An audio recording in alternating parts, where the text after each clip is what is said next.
In 1989, Marvel released a series of Hellraiser comics that brought the grisly and grotesque universe of the Cenobites to a whole new generation of fans.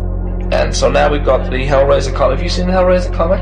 The hype line on Hellraiser is that something like stories the films you could never put on film or something like that. And it's true, the MPAA would simply never allow you to commit this stuff to celluloid. The Hellraiser comics were first published by Epic Comics, a division of Marvel, known for releasing creator-owned or licensed titles with more mature content, and Clive Barker was deeply involved in the comics development. The Hellraiser comics did more than just chronicle the horrific reign of the Cenobites. They introduced fresh characters and twisted stories, all while staying true to Clive Barker's haunting vision. From the detailed illustrations of the Cenobites to the grotesque landscapes of the hellish dimensions they inhabit, these comics stand out as more violent than anything Marvel typically would cover. The artwork captures the horror and complexity of the universe, giving readers a vivid look, the torment, beauty, and anguish of the characters' experience. It's not just gore for the sake of shock value. It's part of a larger, deeper philosophical story. The cover of Hellraiser issue 19 featured the Cenobite Hunger. Hunger is a Cenobite with pale blue skin, a tight leather spike-covered suit that clings to his dangerously skinny body. His mouth is outstretched, much like Chatterer's, and he has many sharp-pointed teeth. Like the other Cenobites, Hunger abides by the laws set forth by Leviathan, though he often extends his reach beyond those who summon him. His lack of remorse has led to the creation of numerous Cenobite pets, composed of discarded corpses, much like how Pinhead would create pets in the Chatterer's image. The first story in the comic is called Le Merchant Roulette. The setting is a gang-ridden part of Philadelphia, 4 months after a riotous war between two gangs, Hell's Devils Brigade and the Vultures. The story follows Carlos, a gang member who rose to lead the Vultures, joining a meeting to quash the bloodshed with Vito, the leader of the Hell's Devils Brigade. But after Carlos attempts to take control over rival turf, a fight breaks out after Carlos is struck with a baseball bat. He runs away, abandoning his gang members. Carlos finds himself alone in enemy territory. He's pursued as he attempts to seek refuge in an old, abandoned, but surprisingly well-lit train platform. After being surrounded, Carlos, in a state of desperation, climbs into a tunnel and begins crawling to the lower level. As he continues on, the air becomes rancid and foul, and he's enveloped by an eerie feeling. As Carlos nears the end of the tunnel, he notices something strange, an unkempt old man shuffling around, sifting through the sewer water, asking, "Where are you? Where are you?" This old man is the Guardian. The Guardian frantically rifles through the trash discarded on the ground before finally retrieving what he was looking for, a tiny puzzle box. The Guardian begins tinkering with the box, and as he does this, Carlos hears his rivals approaching, taunting him. Just as the gang members catch up with Carlos, the Guardian solves the box, causing chains with hooks to explode from it, ensnaring the old man and the gang members before ripping them apart violently. Carlos watches in horror and amazement. Carlos, having witnessed how to open the box, retrieves it and thanks God for what he sees as a way to kill his rival Vito. The next day at Penn's Landing, emergency meeting is convened by the Vultures, in which Carlos is chastised by his own gang for running away from the fight the previous night. Carlos explains his ambition to run every gang as a sole universal leader, claiming that he knows exactly how to accomplish his task. Carlos then orders one of his underlings to go straight to Vito and spread this message. Vito is told by the underling that the box is straight from hell itself and extremely dangerous. Despite this warning, Vito brushes it off as Carlos trying to trick him, deciding to meet with Carlos but on his own turf, surrounded by his own men. Vito tells 2 of his men to scout the area for Vulture members. Later that night in the old subway, both gangs listen as Carlos proposes the mysterious box as the weapon for their duel. The loser is the one who solves the box first, and the winner takes control over both gangs. Vito feels apprehensive at first, but eventually agrees. Out of fear of looking weak in front of his own men, Carlos is ecstatic because he watched the old man open the box and get torn to shreds, so he knows exactly how to avoid it. Carlos, extremely confident in himself, tells Vito that if the box is solved, it will shoot out hooks into the face of the one who solves it. He compares it to Russian roulette, but with a twist. Both men agree to the terms, and Carlos exclaims to his associates to bring forward the box. Carlos even offers to go first to show that he's fair. Vito questions whether Carlos knows more than he's letting on. Vito explains that they will play Carlos's morbid game, but that they will do so on his terms. Vito then suggests they perform the task blindfolded, and Carlos eagerly agrees. But Carlos quickly realizes that, blind, he cannot be certain of his moves. The box passes back and forth without incident, as both men hope the next move will slaughter their opponent. Suddenly, Carlos is struck by a vibrant vision of wealth, women, power, and success. He feels that God is guiding his way, but is confused as to why Vito hasn't been torn to shreds by hooks and chains yet. Instead, he feels a dark aura overwhelm him, the same malevolent presence he felt the night before when he watched the old man solve the box. The Cenobites are then summoned, and Vito's men are viciously slaughtered after they are blocked from the exit, while Carlos's men run to the escape. But when they reach the train terminal exit, they are met by an obstacle. The puzzle box lies in the way. Carlos, cockily explaining that God is on their side and that the box can't hurt him, picks it up. But as he does this, the puzzle is solved again. Carlos is then confronted by the Cenobites, Grilliard, Deep Throat, the Leo Cenobite, and another unnamed fourth Cenobite. Horrified, Carlos asks what they are, and Grilliard approaches. Grilliard is an ancient red-eyed Cenobite, first appearing way back in 1223. He has a split head that has been stitched back up, a disfigured face, and a large, bulbous, lumpy body. A corkscrew lodged through his nose, and his mouth is extended in two places by chained hooks connected to two of his four exposed breasts. Grilliard explains that the Guardian had been punished for allowing the box to fall into disrepair, but Carlos' desire had realigned it. Grilliard tells Carlos that they have much to teach him, and rewards him by torturing him with chains and hooks. While Carlos' body is being ripped to pieces, Grilliard explains that they were called by his desire, not by Vito's hands. The Cenobite Grilliard is unique in that he is only summoned by a specific variant of the puzzle box that is designed to reflect his appearance and nature. Grilliard himself is depicted as a large, monstrous, and almost indestructible being, with his form and nature tied to the essence of the puzzle box itself. The Guardian, or Eremite, is a reoccurring character throughout Barker's Hellraiser mythos. The Guardian always takes the form of an old vagrant, and at the very end of the first film, he's unveiled his ability to transform into a skeletal dragon. The Guardian's purpose is, as his name suggests, to guard the puzzle box. During the final chapter of The Hellbound Heart, after protagonist Kirsty Cotton is given the lament configuration for safekeeping, she is relieved after contemplating the existence of puzzle boxes that can offer safe passage into paradise rather than just pain. The box. You opened it.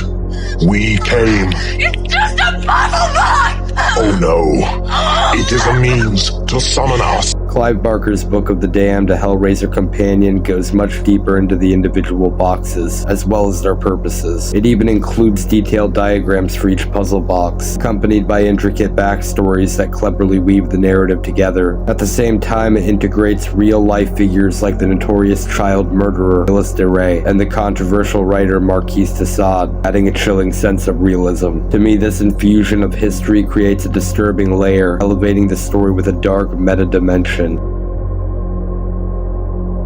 The Lamarchian configuration, which is the original puzzle box from the 1986 film. It has a distinct geometric design with intricate carvings and serves as the primary device for opening the gateway to hell, summoning the Cenobites to claim those who solve it. The Leviathan configuration that was introduced in the 1988 sequel Hellbound Hellraiser 2 is a higher level, more complex variant. The box itself appears more intricate and symbolizes the next step in the hierarchy of the Cenobite realm. It is associated with the entity known as Leviathan, the godlike figure ruling the labyrinthine hell. The Elysium configuration, which first appeared in the 1992 film Hellraiser 3 Hell on Earth. The Box of the Damned, which was the puzzle box in the 1996 film Hellraiser Bloodline. This box has the ability to open both portals to hell and allow one to escape the torment of the Cenobites. Clive Barker's Book of the Damned, a Hellraiser companion, also contains lore about the lesser-known Cenobites like Abigor and Flagellum,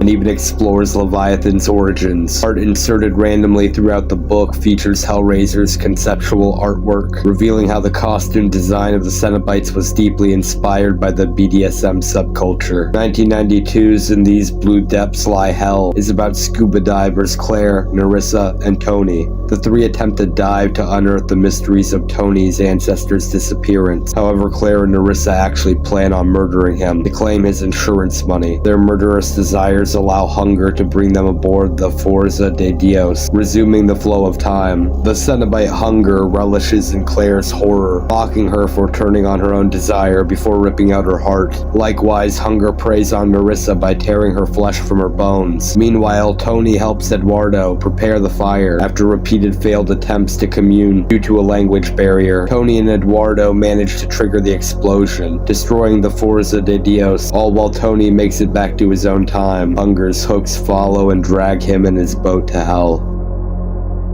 The Cannons of Pain was the first story featured in issue number 1 of Clive Barker's Hellraiser in March 1989. It was written by Eric Saltzgaber and featured painted illustrations by John Bolton, with lettering by Bill Oakley. It takes place in the Kingdom of Carillion, in France during the 14th century. Lord Carillion goes off on a holy crusade, leaving his wife, Lady Carillion, back at the family castle to tend to the affairs of the state. She's assisted by Monsignor Robitaille. While the Lord is away, Monsignor Robitaille warns Lady Carillion of a disturbing dream and fears that her husband will bring back something evil from the Crusades. After exterminating the last of the pagans, Lord Carillion marches into a temple where he expects to find God's treasures. Instead, all he discovers is an ornate puzzle box. Confused and disheartened, he declares an end to the Crusades. He brings the box home and presents it to his wife. The Lord cannot divine its meaning, and his lack of understanding causes him to grow despondent. Lady Carillion takes it upon herself to study the box and believes that she can use it to do God's work in her husband's name. She solves the mystery of the puzzle box and summons a demon, whom she believes to be Satan. Rather, it's the Cenobite Grilliard, who is accompanied by his pet, a hellhound. Her efforts to vanquish the creature fail, and Grilliard summons metal spikes, which impale her husband. Monsignor Robitaille and Lady Carillion dispel the Cenobite, but this is only a temporary respite from madness. In the weeks following her husband's death, Lady Carillion and Monsignor Robitaille combat evil wherever it arises. They prepare themselves to once again summon Satan, so they can vanquish him once and for all. Grilliard appears but once again. A case of mistaken identity catches them off guard. Grilliard summons more spikes, which impale the Monsignor. Grilliard then offers Lady Carillion a choice as to who his next victim will be. Lady Carillion suddenly awakens in her room, as if the entire affair had been some sort of nightmare. She's pregnant with the late Lord's child and eventually gives birth. The baby is born with the same birthmark as his father and is fated to walk down a dark road for the rest of his life.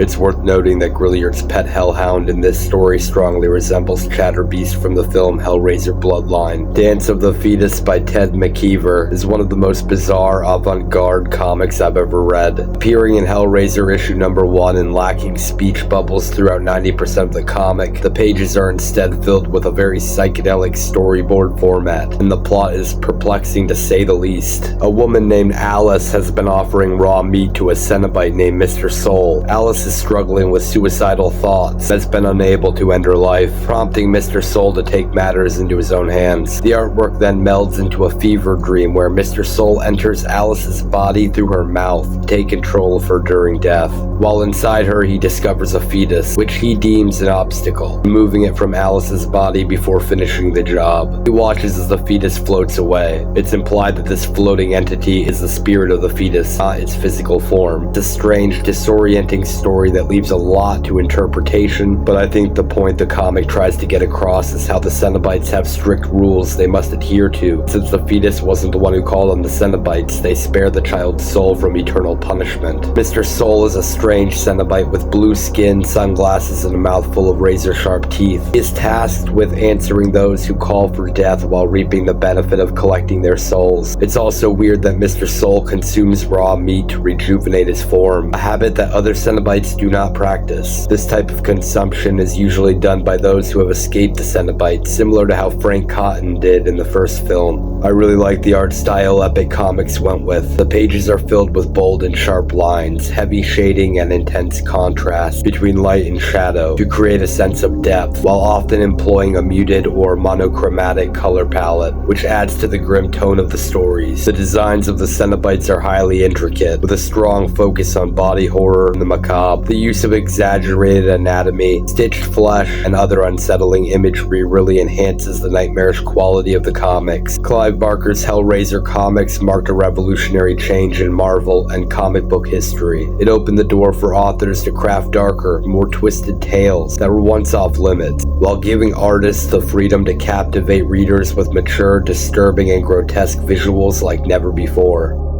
You brought our Hellraiser with us to be with Clive. This is to John? John with an H? Yep. Yeah. I need to see the raisin guy. He's stuck right now. Oh, but he's great. I swear. He takes the credit for it. I love it. I love it.